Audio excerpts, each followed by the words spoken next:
Welcome to the Morning Download Podcast, your go-to resource for personal finance, economics, and market insights.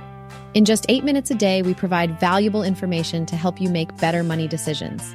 Don't forget to sign up for our free newsletter at https://www.morningdownload.com/subscribe. So, December has been pretty good so far, but it seems like we might be in for some changes now. Oh, and here's a fun fact to kick things off. Did you know that a whopping 97% of day traders actually end up losing money? Yeah, it's a tough game out there. All right, let's dive into today's topics. First up, we have the rise of artificial intelligence, AI, and its potential to replace humans. Next, we'll talk about deflation and its potential impact on stocks.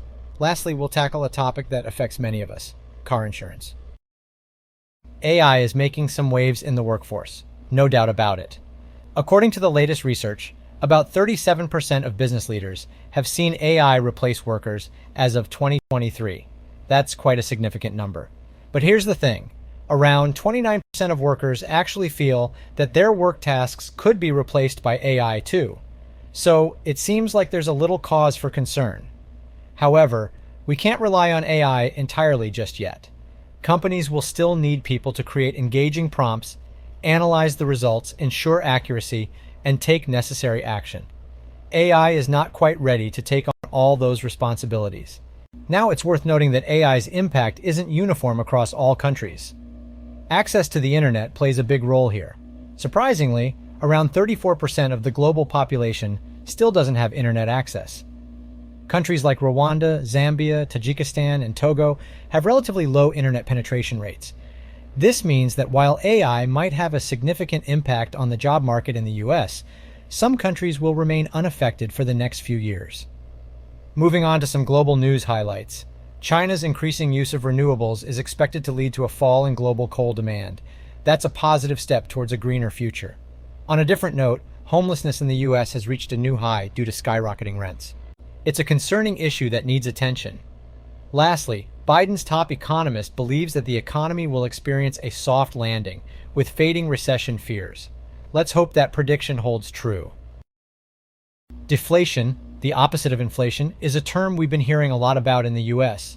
It refers to falling prices, and it's worth paying attention to its impact on various sectors, including stocks. The numbers show that the annual inflation rate in the country has been declining. It's currently at 14% compared to 24% last month, and 11% last year.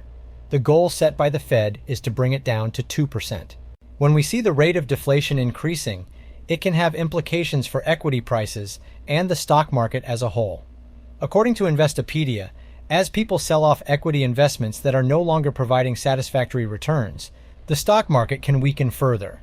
This highlights the direct connection between the market and falling prices. It's important to adjust your portfolios based on the prevailing economic conditions. During deflation, defensive stocks in sectors like utilities, healthcare, and consumer staples tend to fare better. These industries offer products and services that remain in demand regardless of economic downturns.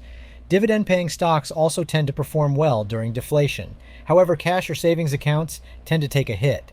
With falling interest rates, returns from fixed income securities will decrease unless they are fixed for a specific period of time. Conversely, growth stocks can suffer during deflation as consumers and businesses may cut back on spending. This can have an impact on sectors like technology, industrials, and materials. Value stocks and financial stocks may also be negatively affected. Reduced consumer spending, lower interest rates, and potential credit concerns can all have adverse effects on banks and other financial institutions.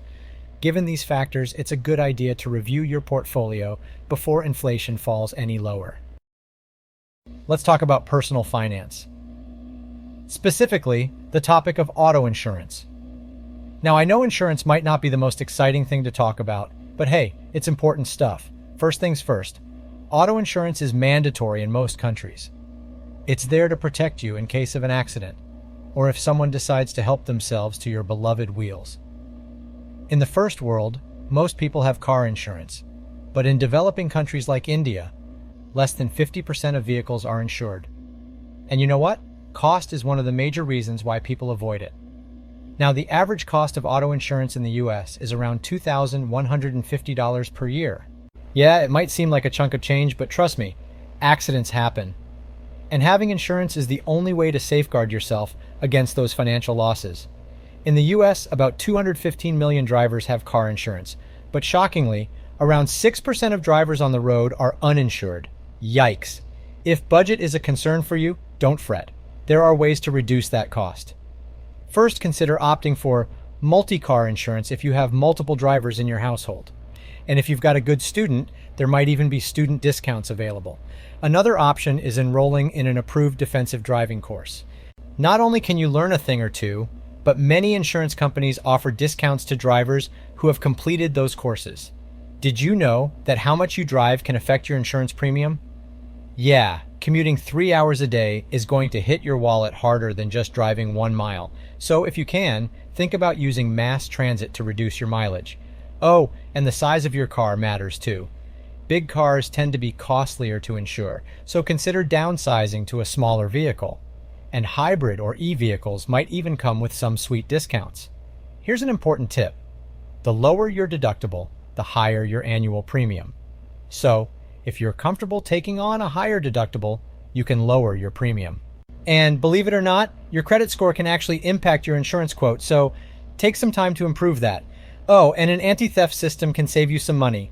Insurance companies like drivers who take precautions, and they might even give you over a 20% discount for having a reliable system in place. Lastly, consider black box insurance if you drive less and safely. This nifty option uses technology to track your driving behavior and could adjust your premium accordingly. In this episode, we discuss the impact of AI on investor strategies, the effects of deflation on stocks, the global job market in relation to AI, and smart money-saving tips for car insurance. Thanks for tuning in to the Morning Download, your go-to podcast for personal finance, economics, and market insights in just 8 minutes a day. Don't forget to subscribe for more helpful content and sign up for our free newsletter at morningdownload.com/subscribe.